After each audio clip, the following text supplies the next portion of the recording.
Something feels off. You keep moving, keep deciding, keep chasing what seems right, and still something is missing, as if your life is full of noise, but no real music. Now imagine this. You're standing at the edge of a quiet lake. The air is heavy with evening, the water dark, but beneath the surface, life. In your hands, a net. You cast it out and wait. It feels like your whole life, every choice a throw, every longing a pull. Then you bring it back. Full of movement, full of possibilities, tiny fish, colorful, shimmering. They wriggle for your attention. Each one cries, "Take me." And yet there is one that doesn't wriggle. It lies still, massive, real. Without hesitation, you let the others go and take him. That, says the gospel, is how a wise person chooses, not many things, but the one that matters. The kingdom is like a wise fisherman who cast his net into the sea.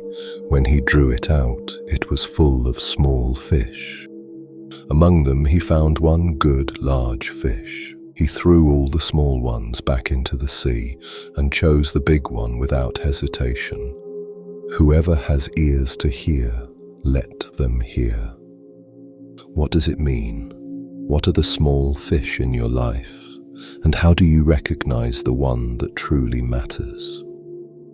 In this video on Saying 8 from the Gospel of Thomas, we dive deep into the mystery of this parable, between temptation and truth, between distraction and awakening.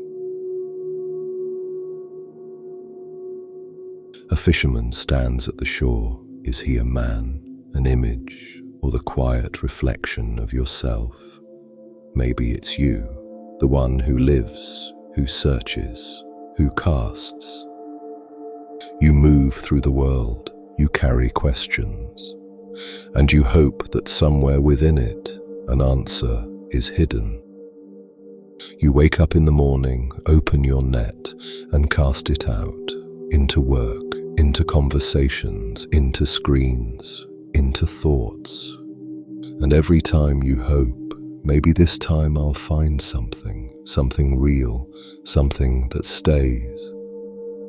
The Church Father Augustine once wrote, "Our heart is restless until it rests in you. But what if the heart no longer knows what it longs for? Then it keeps searching, casting and growing tired, not from stillness, but from constant motion. Maybe you've stopped believing that something is truly out there waiting for you, and still you cast your net. Not out of conviction, but because something inside you moves, because you can't help it. Something in you keeps searching, even if you no longer know what it's looking for, because the search itself has become part of you, like a reflex, a quiet proof that you're still alive. You can't stand still when something inside you is missing, something you can't name, but it weighs on your soul. You wake up, and before you even feel yourself, you've already done it. You've cast the net, unconsciously, out into the world.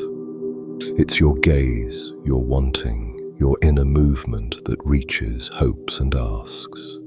Maybe for love, maybe for meaning, maybe just for distraction.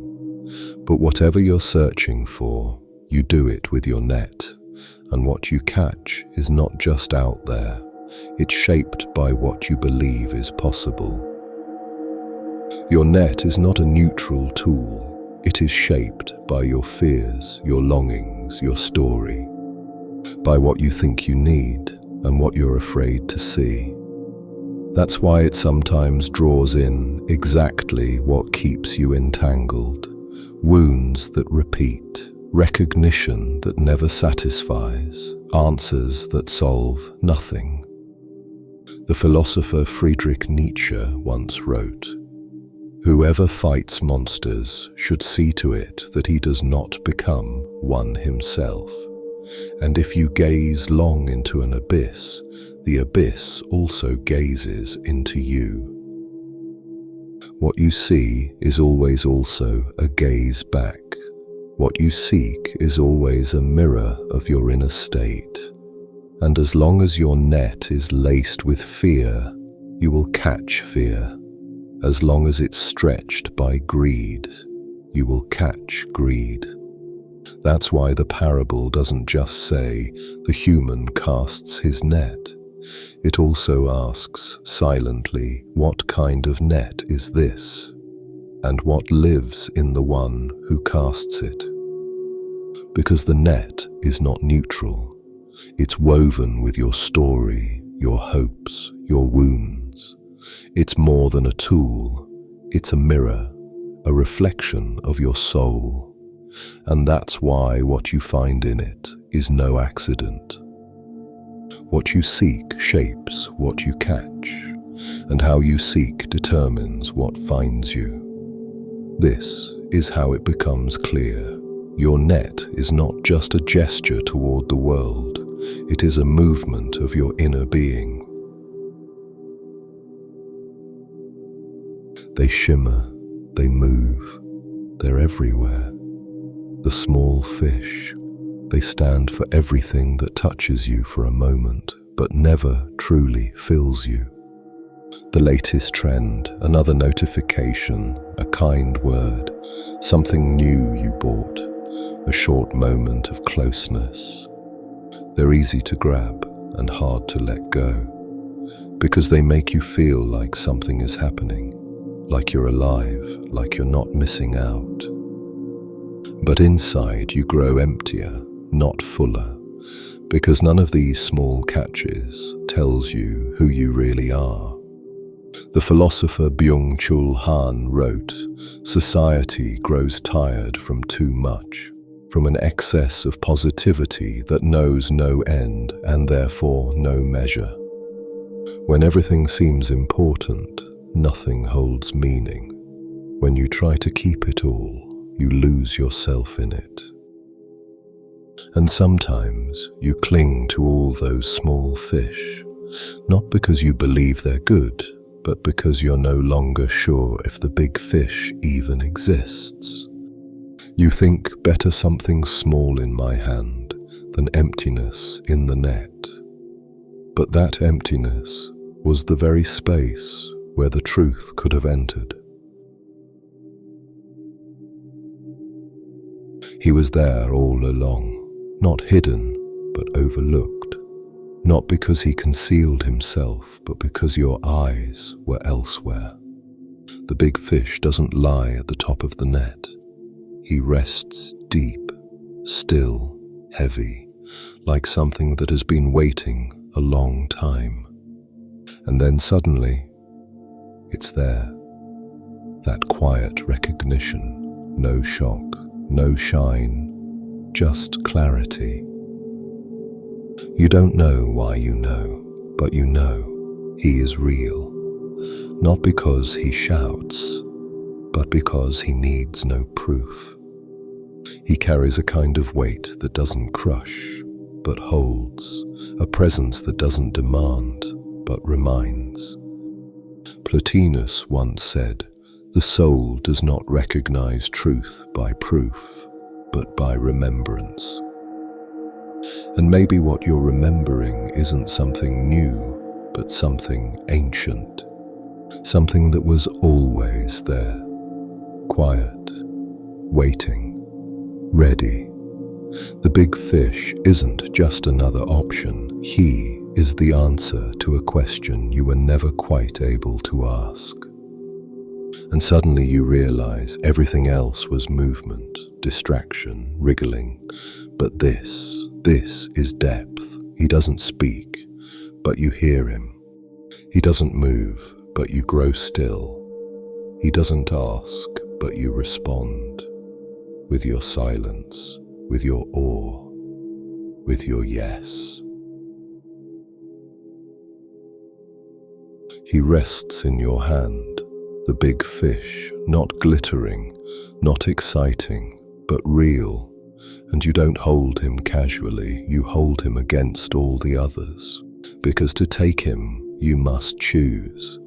And whoever chooses must let go. You feel it, you can't keep him and live the old life.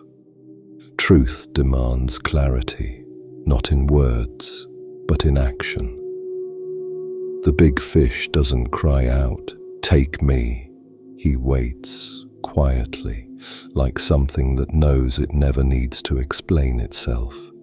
But inside you hesitate, because to choose is also to lose, and even what's unessential can feel safe, a life of small fish, at least familiar. The philosopher Blaise Pascal once said, "The greatness of man lies in his power to choose." And yet this is where many fail. Not because they don't recognize what's true, but because they're not willing to risk it, because there is no guarantee, no proof, no safety net. Only this one moment, your hand, your silence, your choice. And that's why the big fish doesn't ask if you're good enough.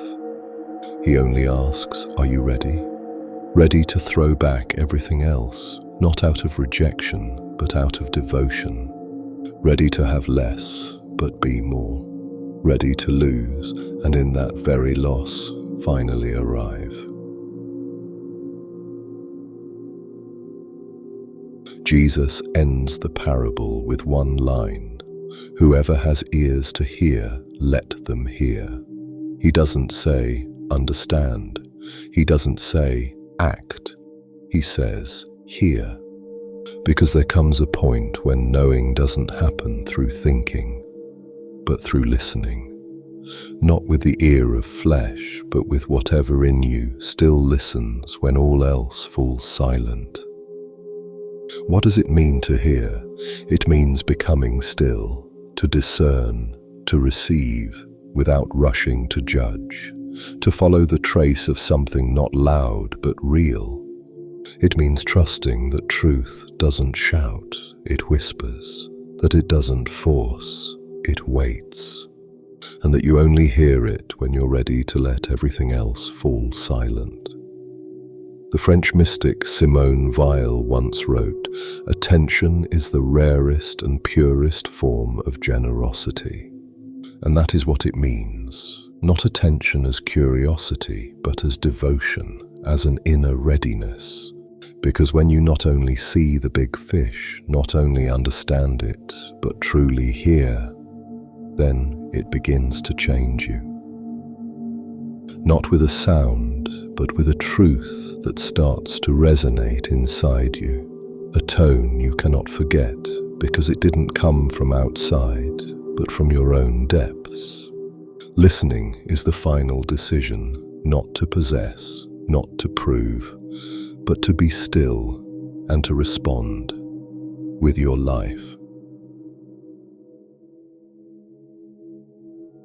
Maybe life is not about keeping everything, but about recognizing what truly matters, not about filling the net, but keeping it empty enough to make space for what is real.